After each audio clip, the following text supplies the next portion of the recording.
إن الحمد لله نحمده ونستعينه ونستغفره ونعوذ بالله من شرور أنفسنا ومن سيئات أعمالنا من يهده الله فلا مضل له ومن يضلل فلا هادي له وأشهد أن لا إله إلا الله وحده لا شريك له وأشهد أن محمدًا عبده ورسوله يا أيها الذين آمنوا اتقوا الله حق تقاته ولا تموتن إلا وأنتم مسلمون يا أيها الناس اتقوا ربكم الذي خلقكم من نفس واحدة وخلق منها زوجها وبث منهما رجالا كثيرا ونساء واتقوا الله الذي تساءلون به والأرحام إن الله كان عليكم رقيبا يا أيها الذين آمنوا اتقوا الله وقولوا قولا سديدا يصلح لكم أعمالكم ويغفر لكم ذنوبكم ومن يطع الله ورسوله فقد فاز فوزا عظيما أما بعد فإن خير الحديث كتاب الله وخير الهدي هدي محمد صلى الله عليه وسلم وشر الأمور محدثاتها وكل محدثة بدعة وكل بدعة ضلالة وكل ضلالة في النار أعوذ بالله السميع العليم من الشيطان الرجيم من همزه ونفخه ونفثه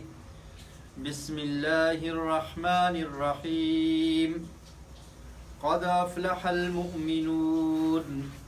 الذين هم في صلاتهم خاشعون۔ نماز اسلام کے ارکان میں سے بنیادی رکن ہے اور کلمہ توحید کے بعد اس کی فرضیت اور فضیلت اسلام میں بیان کی گئی ہے۔ اللہ رب العالمین نے قرآن مجید کی سورہ مومنون کی ابتدا میں اس کی پہلی آیت میں ہی ارشاد فرمایا قد افلح المؤمنون کہ تحقیق فلاح پاگے کامیاب ہوگے مومن لوگ، ایمان لانے والے جو اللہ پر ایمان لاتے ہیں، نبی مکرم صلی اللہ علیہ وسلم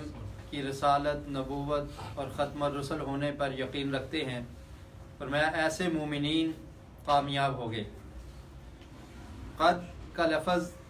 عربی زبان میں تحقیق کے لیے استعمال ہوتا ہے کہ کسی بات کا ہو جانا ثابت ہو چکا ہو، تحقیق کے لیے قد کا لفظ استعمال کیا جاتا ہے۔ اور اس کے بعد فرمایا افلح، تو یہ بھی ماضی کا صیغہ ہے۔ ماضی آپ جانتے ہیں کہ اس کا مطلب ہوتا ہے جو چیز ہو چکی ہے، جو زمانہ گزر چکا ہے، اس کے بارے میں بات ہو رہی ہے۔ تو اللہ رب العالمین نے تاکیداً یہ لفظ استعمال کیے کہ قد افلح، یعنی مطلب یہ ہے کہ گویا کہ وہ شخص کامیاب ہو گیا، ابھی اس نے کامیاب ہونا نہیں ہے بلکہ کامیاب ہو چکا ہے۔ اور کامیاب ہو گیا کون؟ المؤمنون، جو ایمان لانے والے ہیں، کیونکہ آگے جن صفات کا ذکر ہے، جو مومن ان صفات کا حامل ہوتا ہے یا ان صفات کو اپناتا ہے تو اس کی کامیابی میں کوئی شک باقی نہیں رہتا، وہ مومن یقیناً کامیاب ہوتا ہے۔ اور اصل کامیابی یہ ہے کہ انسان آخرت کی زندگی میں کامیاب ہو جائے، جیسا کہ اللہ رب العالمین نے قرآن مجید میں ارشاد فرمایا فَمَنْ زُحْزِحَ عَنِ النَّارِ وَأُدْخِلَ الْجَنَّةَ فَقَدْ فَازَ، کہ جو شخص جہنم کی آگ سے بچا دیا گیا، وَأُدْخِلَ الْجَنَّةَ، اور اسے جنت میں داخلہ مل گیا، فَقَدْ فَازَ، فرمایا وہ شخص کامیاب ہے، وہ کامیاب ہونے والا ہے۔ تو اصل کامیابی یہ ہے کہ انسان آخرت کی زندگی میں کامیاب ہو جائے۔ مرنے کے بعد جس زندگی کا آغاز ہوگا جس وقت انسان کے کچھ بھی کام نہ آئے گا، اس کا مال و متاع، اس کی اولاد، اس کی جائیداد، اس کے عزیز و اقارب سب اس کو چھوڑ دیں گے۔ اور جیسا کہ یہ حدیث میں بھی ملتا ہے کہ نبی مکرم صلی اللہ علیہ وسلم نے ارشاد فرمایا کہ جب کسی انسان کو اس کی قبر میں اتار دیا جاتا ہے، دفنا دیا جاتا ہے، تو اس کے بعد جب اس کے عزیز و اقارب اس کو دفنانے والے وہاں سے گزرتے ہیں تو وہ ان کے قدموں کی آواز کو سنتا ہے۔ تو صرف اتنی بات کہ اس کو قدموں کی آواز سننے کو ملتی ہے، یہ حدیث میں ثابت ہے۔ اس سے یہ قطعاً نہیں ثابت ہوتا کہ وہ دیکھتا بھی ہے، کیونکہ دیکھنے کا ذکر نہیں ہے، صرف اتنا ہے کہ سنتا بھی صرف ایک بات ہے، صرف قدموں کی چاپ سنتا ہے، اس کے علاوہ اور کچھ نہیں سنتا۔ اور یہ اس کو اس لیے سنائی جاتی ہے کہ تاکہ اگر وہ گناہ گار ہے تو اس میں حسرت مزید بڑھے گی، کہ وہ یہ سمجھے گا کہ میرے عزیز و اقارب، میرے رشتہ دار، یہ دنیا کے لوگ جن کی خاطر میں نے اتنا کچھ کیا، میری اولاد جن کی محبت میں نے سب کچھ کیا، آج وہ بھی مجھے دفنا کر اکیلے ہی چھوڑ کے جا رہے ہیں۔ تو اس لیے اس کو یہ قدموں کی آواز سنائی جاتی ہے کہ آج تیرا کوئی ساتھی نہیں ہے، تو اکیلا ہے اس جگہ پر۔ اور اگر وہ انسان جو نیک اعمال والا ہوگا، جب وہ آواز کو سنے گا کہ سب چھوڑ کے چلے گئے ہیں، تو اسے یہ تسلی ہوگی کہ یہ دنیا والے اگرچہ مجھے چھوڑ کے چلے گئے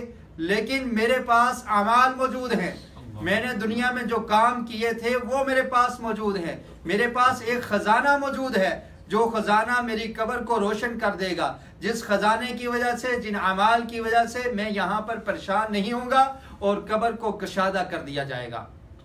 تو یہ کامیابی ہے۔ اور اسی لیے نبی مکرم صلی اللہ علیہ وسلم نے ارشاد فرمایا تھا کہ دنیا میں سے جب انسان رخصت ہوتا ہے، اس دنیا فانی کو چھوڑ کے جاتا ہے، تو اس وقت 3 چیزیں اس کے ساتھ جاتی ہیں، 2 چیزیں واپس آ جاتی ہیں اور ایک چیز اس کے ساتھ رہتی ہے۔ واپس آنے والی 2 چیزیں فرمایا اس کا مال و متاع اور اس کے رشتہ دار، دنیا کے لوگ اس کو چھوڑ کے واپس آ جاتے ہیں، لیکن ایک چیز جو اس کے ساتھ رہتی ہے وہ اس کے کیے ہوئے نیک اعمال ہوتے ہیں، نیک عمل ہوتے ہیں جو اس نے دنیا کی زندگی میں کیے، یہ اس کے ساتھ رہتے ہیں اور اس کا اس کو فائدہ ہوتا ہے اور اس کا اس کو نفع پہنچتا ہے۔ تو نیک اعمال میں سے سب سے بہترین عمل اور سب سے افضل عمل اور